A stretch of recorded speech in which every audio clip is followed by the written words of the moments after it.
Madanapalle issue రోజు రోజుకి చిలికి చిలికి గాలివాన అవుతుంది. ఇక పెద్దిరెడ్డి చేసిన అక్రమాల చిట్టా ఒక్కొక్కటి బయటకు వస్తుంది. ఈ విషయంలో ఏపీ గవర్నమెంట్ చాలా సీరియస్‌గా ఉంది. ఈరోజైతే అనేక మంది కలెక్టరేట్ కార్యాలయం ముందు వందల మంది జనాభా వాళ్ళ అర్జీలు పట్టుకొని పెద్దిరెడ్డి మా భూములు లాక్కున్నాడు, మమ్మల్ని ఈ విధంగా చీట్ చేశాడు, మాకు అన్యాయం చేశాడు అని చెప్పేసి వాళ్ళ అర్జీలు పట్టుకొని నిలబడి ఉన్నారు. సో ఇంతమందికి అన్యాయం చేయడమా అని షాక్ అవ్వాల్సిన పరిస్థితి. అంత ఘోరంగా ఉంది. అలాగే మదనపల్లిలో ఈ ఫైళ్ళ దహనం కూడా ఈ సబ్ కలెక్టరేట్ ఆఫీసులో ఫైళ్ళ దహనం ఎట్లా జరిగింది, అసలు దీని వెనక ఎవరున్నారా అనే ప్రశ్నలు బయలుదేరినప్పుడు కూడా అన్ని వేళ్ళు పెద్దిరెడ్డి వైపే చూపిస్తున్నాయి. సో మాజీ మంత్రి, వైసీపీలో ఎంతో కీలకమైన నాయకుడు, ఎమ్మెల్యే పెద్దిరెడ్డి రామచంద్రారెడ్డి ఇప్పుడు అన్ని విధాలుగా కూడా కార్నర్ అయ్యే పరిస్థితి వచ్చింది. సో ఆయన్ని ఏపీ డీజీపీతో సహా డీజీపీ, సిఐడి చీఫ్లు కూడా వెళ్ళి అక్కడ మదనపల్లిలో తిష్ట వేశారు. అక్కడ మొత్తం పరిశీలించి వాళ్ళు పరిశీలించిన దాన్ని బట్టి ఇది కేవలం షార్ట్ సర్క్యూట్ కాదు, ఈ ఫైళ్ళ దహనం అనేది పూర్తిగా ఇదేదో కుట్రతో జరిగింది అని చెప్పేసి వాళ్ళు కూడా నివేదిక ఇచ్చారు.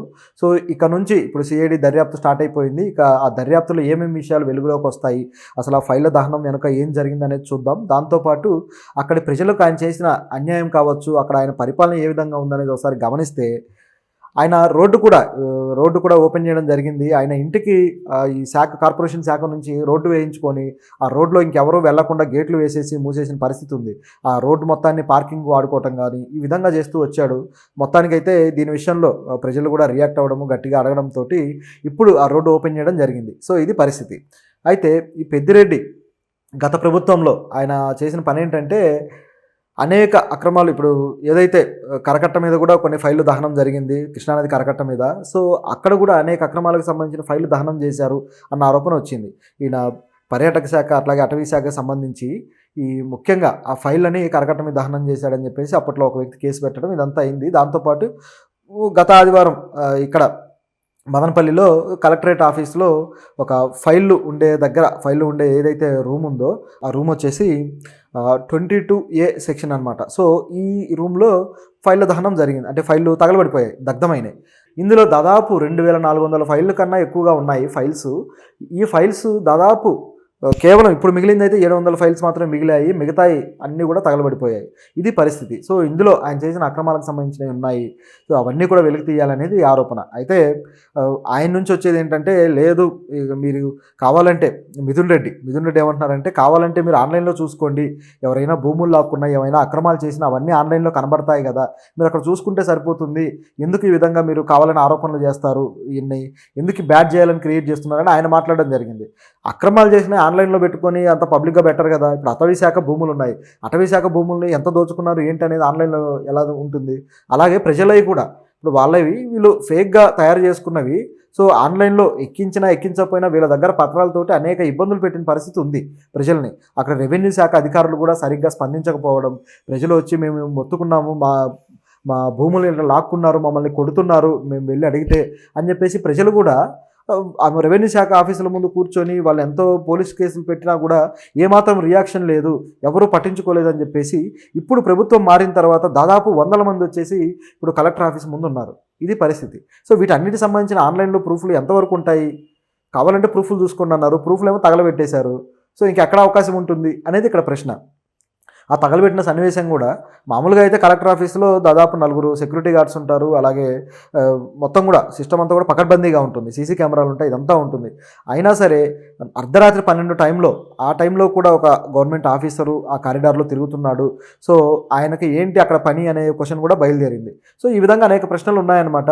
So AP DGP Dwaraka Tirumala Rao కావచ్చు, అలాగే సిఐడి చీఫ్ రవిశంకర్ కావచ్చు, వీళ్ళు వెళ్ళి దాన్ని దర్యాప్తు చేసి అక్కడ మొత్తం తగలబడిందంతా చూసి ఇది షార్ట్ సర్క్యూట్ వల్ల జరగలేదు, ఇది వేరే జరిగిందని చెప్పి చెప్పడం జరిగింది. అలాగే ఇక చంద్రబాబు గారు కూడా సిఐడి విచారణకు ఆదేశించారు. ఇప్పుడు సిఐడి విచారణ జరగాల్సి ఉందన్నమాట. సో ఈ విచారణలో ఏం జరుగుతుంది, ఏం తేలుతుంది అనేది ఒకసారి చూడాల్సి ఉంది.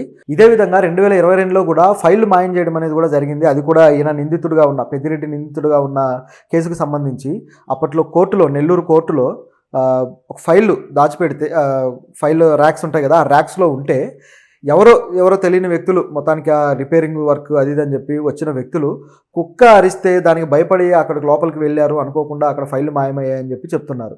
నిజానికి కొట్టేయడానికి వచ్చిన వాళ్ళే అక్కడికి వెళ్ళి అక్కడ కూడా అనేక ఫైల్స్ ఉంటాయి, వేల ఫైల్స్ ఉంటాయి. ఆ వేల ఫైల్స్లో కరెక్ట్గా ఇవే ఫైల్స్ ఎలా తీయగలుగుతారు వాళ్ళు అన్న ప్రశ్న బయలుదేరింది.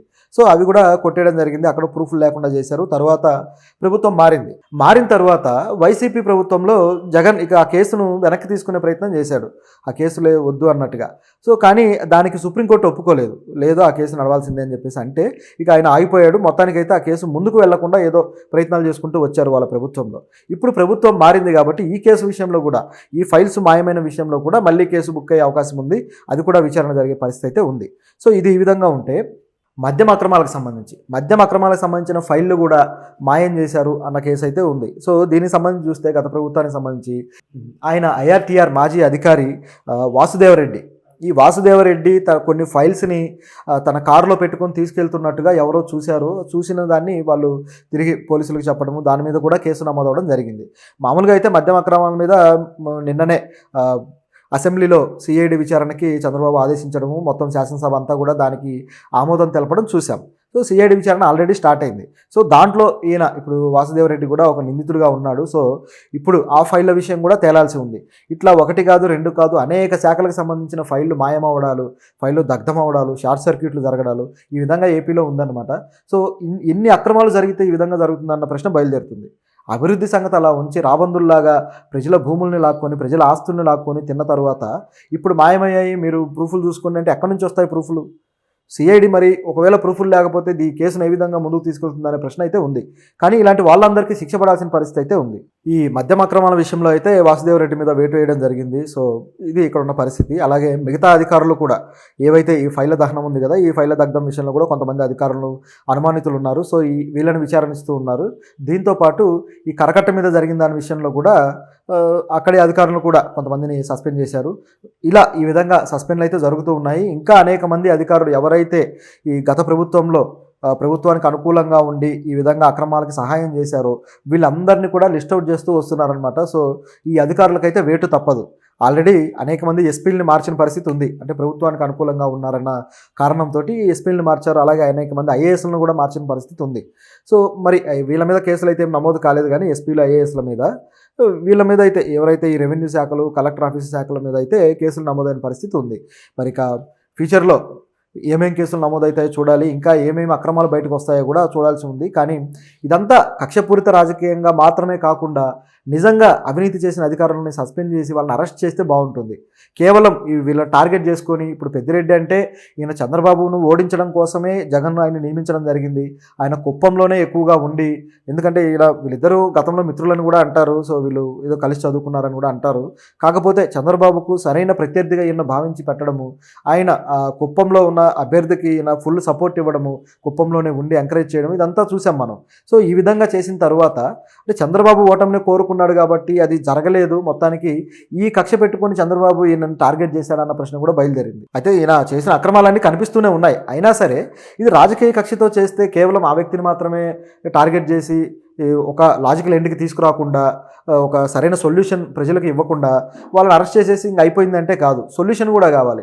ఈ అవినీతి అన్యాయం జరిగిన ప్రజలందరూ ఉన్నారు కదా, వీళ్ళందరికీ కూడా మరి తిరిగి వాళ్ళ ఆస్తులు వాళ్ళకి ఇవ్వడం ఇదంతా జరగాలి.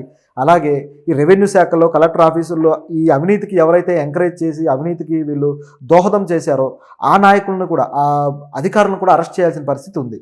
అప్పుడే దీనికి ఒక ఎండింగ్ వస్తుంది. అలాగే కరప్షన్ విషయంలో ప్రభుత్వం సిన్సియర్గా పనిచేస్తుంది.